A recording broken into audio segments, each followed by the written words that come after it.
Sobat cerita dari rumah, ada satu perkara yang menarik untuk kita lihat bukan hanya dari sisi hukum telekomunikasi, tetapi juga dari perspektif konstitusi dan tujuan pemidanaan Indonesia yang baru.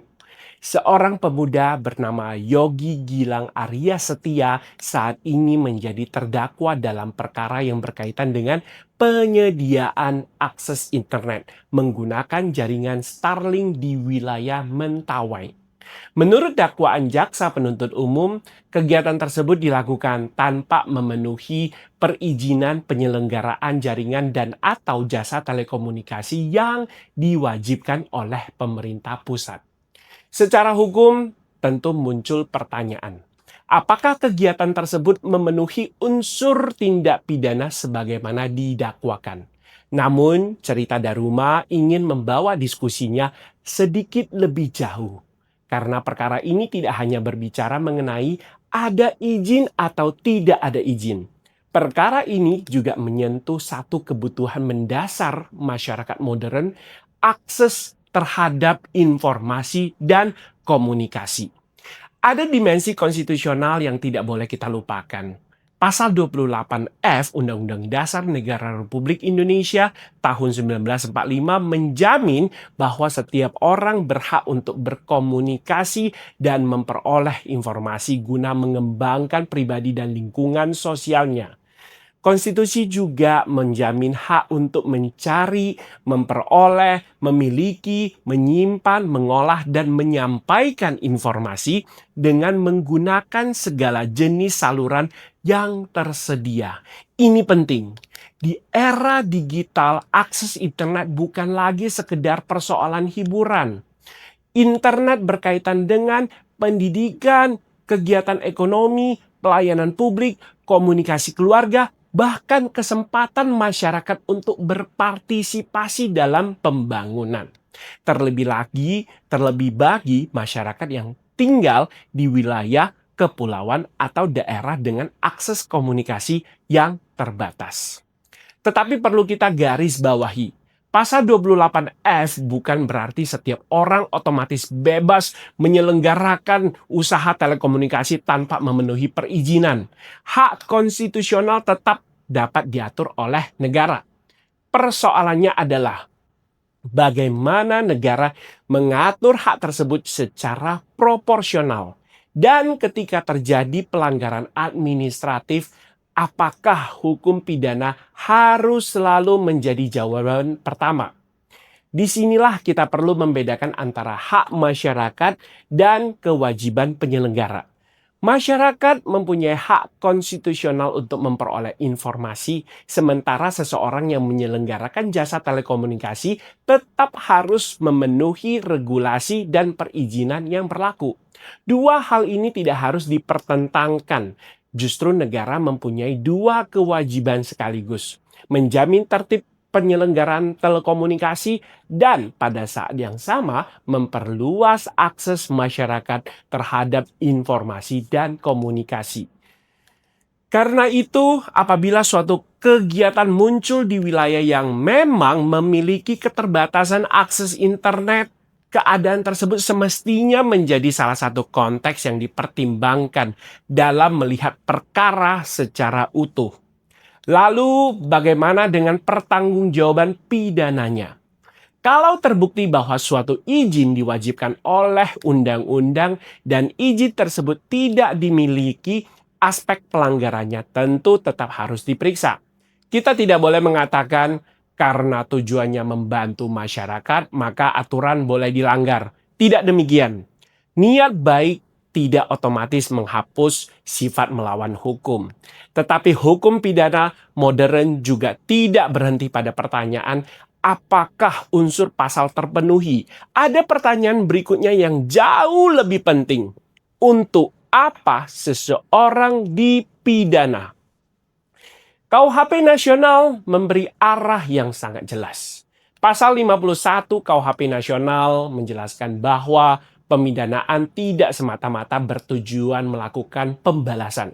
Pemidanaan bertujuan antara lain untuk mencegah tindak pidana, membina pelaku, menyelesaikan konflik, memulihkan keseimbangan, serta menumbuhkan penyesalan. Pasal 52 bahkan menegaskan bahwa pemidanaan tidak dimaksudkan untuk merendahkan martabat manusia. Kemudian pasal 53 memberi pesan yang sangat kuat. Hakim wajib menegakkan hukum dan keadilan. Dan apabila dalam menegakkan hukum terjadi pertentangan antara kepastian hukum dan keadilan, hakim wajib mengutamakan keadilan.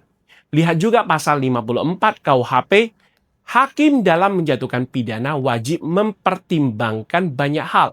Bukan hanya pasalnya, tetapi juga motif dan tujuan melakukan tindak pidana, sikap batin pelaku, cara tindak pidana dilakukan, keadaan sosial dan ekonomi pelaku, pengaruh pidana terhadap masa depan pelaku, kerugian atau akibat yang ditimbulkan, serta nilai hukum dan keadilan yang hidup dalam masyarakat. Maka apabila nantinya terbukti bahwa penyediaan internet tersebut dilakukan di tengah keterbatasan konektivitas masyarakat Mentawai, fakta itu bukan hanya cerita sosial. Menurut saya, itu dapat menjadi bagian dari konteks yuridis dalam individualisasi pemidanaan.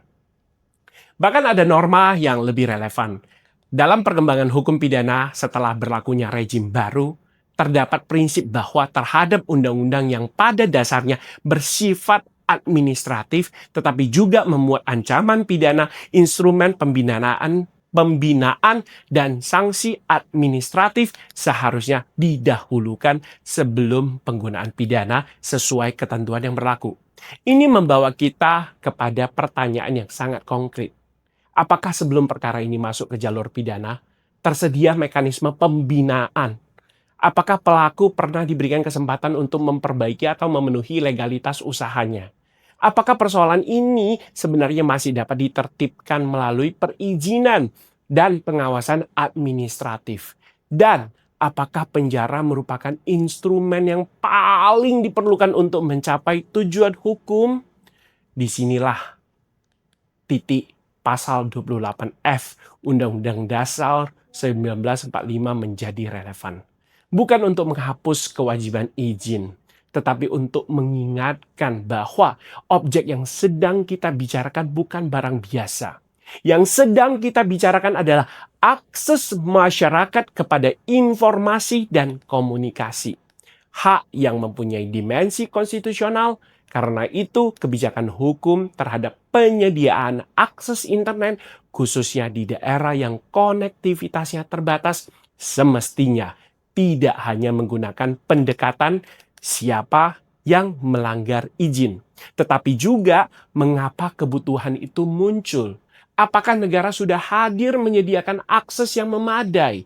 Dan apa penyelesaian hukum yang paling memberikan manfaat bagi masyarakat? Jangan salah memahami argumentasi ini. Cerita Daruma tidak sedang mengatakan bahwa hukum perizinan tidak perlu ditaati.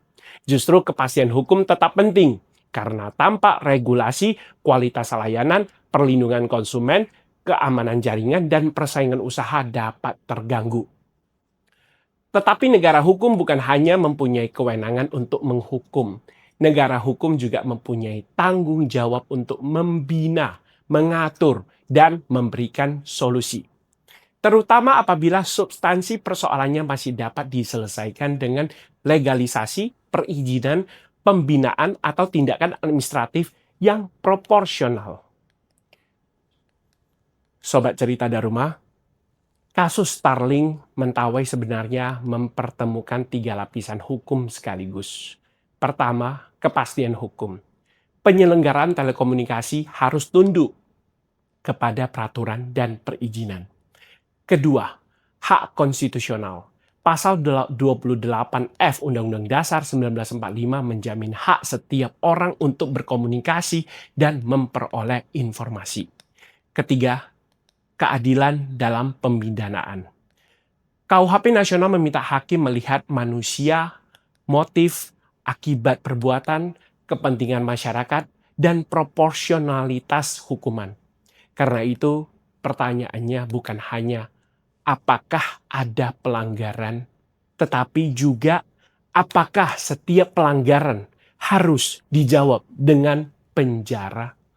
Hukum yang baik bukan hukum yang paling cepat menghukum. Hukum yang baik adalah hukum yang mampu menemukan keseimbangan antara aturan, hak konstitusional, kepentingan masyarakat, dan keadilan. Karena di balik persoalan izin internet ini ada satu pertanyaan yang lebih besar. Jika masyarakat membutuhkan akses informasi, apakah tugas hukum hanya mencari siapa yang salah atau juga mencari bagaimana negara menghadirkan solusi? Saya Daruma Daisy, ini cerita Daruma. Bincang dan kenali hukum.